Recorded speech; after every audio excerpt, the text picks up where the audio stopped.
I haven't run in over 6 months, but I'm now training to run my fastest run ever. A sub 20-minute 5k, a time that less than 1% of runners ever achieve. But I'm starting off at the worst shape of my life. I had to battle through injury, illness, blisters and worn out shoes to achieve my goal. Will my body be able to handle it? Can I survive the brutal training? And how will my body change? In this video, I'm going to reveal my running plan and training diet. This is my journey going from beginner to winner. It's time for run number 1. Guys, I am restarting my running journey. We're in May now, the sun is shining. I've just been back on my first run. We only done 2 kilometers. My main aim is not to get injured. I'm all the way up to 90 kilo, which is my heaviest weight ever. We're getting to sub 20. I'm hoping I'm gonna be able to do 2 runs per week. I'm back running again. I think I picked the worst day because it's raining and maybe I've stopped too quickly. I'm into my 2nd kilometer. I probably need to slow down a little bit. At the beginning of the video, I said I'd be running twice a week. I've been very consistent on that, which I'm really happy with. Just got back from a run. We are sweaty. They say I'm showering my own sweat. Crikey. I was starting to feel fantastic and even took on my younger cousins in races, even if they were 14 years younger than me. Even Strava had started to see some of my progress. Guys, they say you should change your running shoes maybe once every 300 miles. I have an even better trick for you to know when to change them. Yeah, I guess when it's coming off, it's a good time to go. This meant I could splash out on a fancy pair of running trainers. I have just bought the New Balance 1080 V14s. I'm going to try them out for a week and let you know how they are. This is what I've been previously running in. As you can see, they are old and tired. I can't believe I've been going on in them for so long.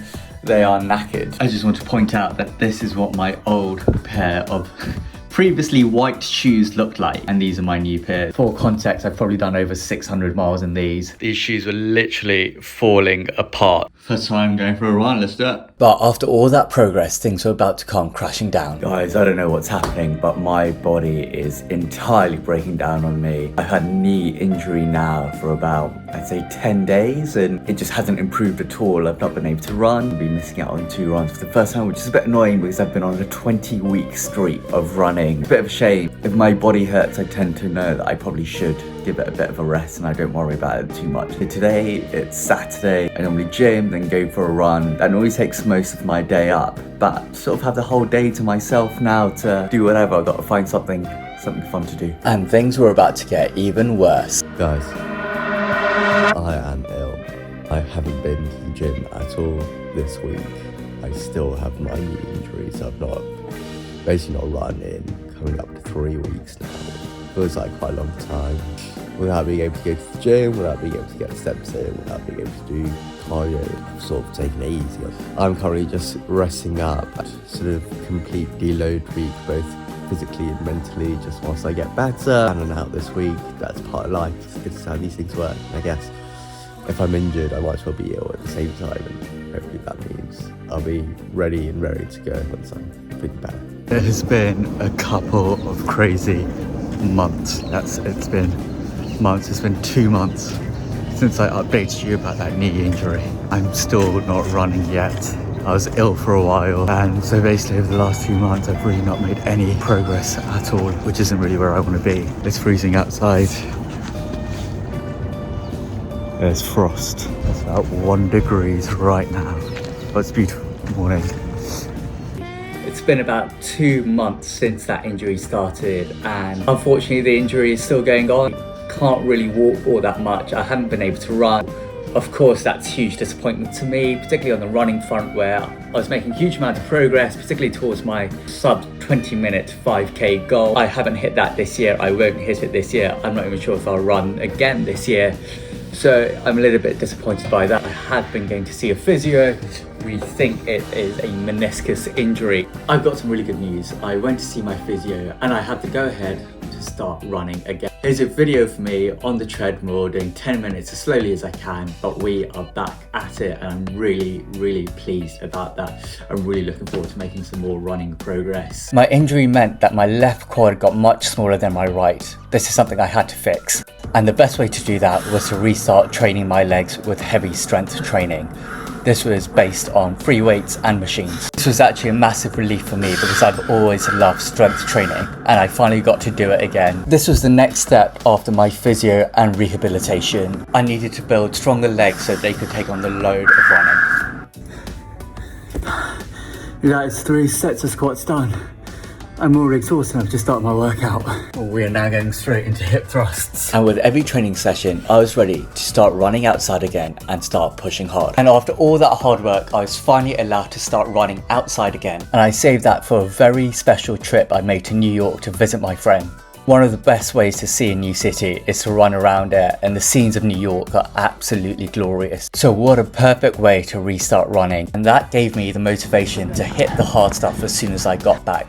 Heavy treadmill intervals to try and get some speed into my legs to make sure that I can run this 5k in record time.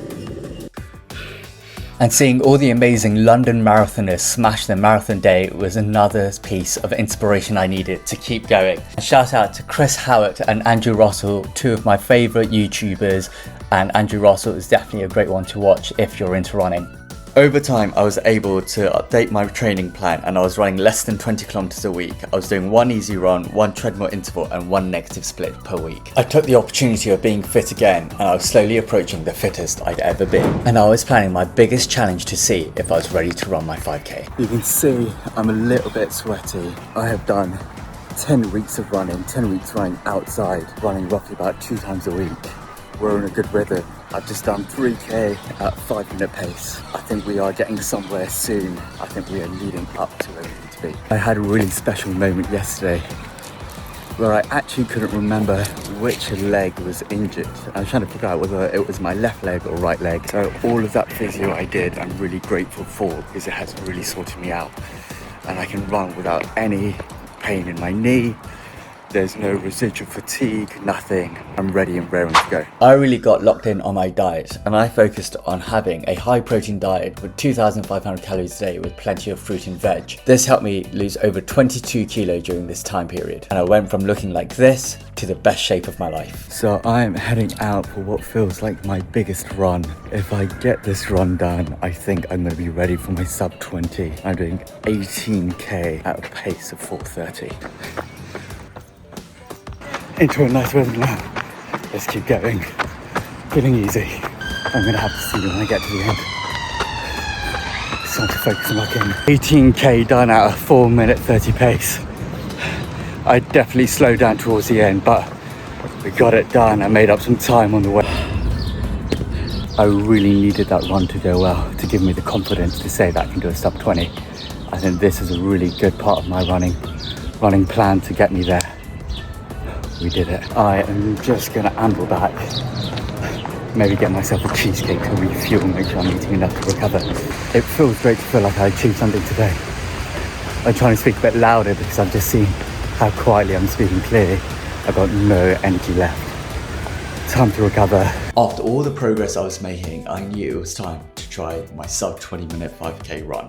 Let's go. I'm feeling confident. I'm feeling good, I'm feeling fit, healthy, no injuries. I need to stay consistent, keep pushing myself every week, and we should get there. Today is the day. We are finally going to go for it. We're going to go for our sub 20. I'm feeling fresh. I'm going to go to my local park and I'm going to give it a bash. I'm going to see how it goes. Let's do it, guys. Come on. I have been training for a sub 20-minute 5k for over 1 year, and today is the day we finally give it a go. I am feeling nervous, I'm feeling excited, I'm ready to go. Let's get to the start line. Let's give this the absolute beans. I'm walking now to where I'm going to start. I'm going to do this in my local park and I'm going to give it my best try.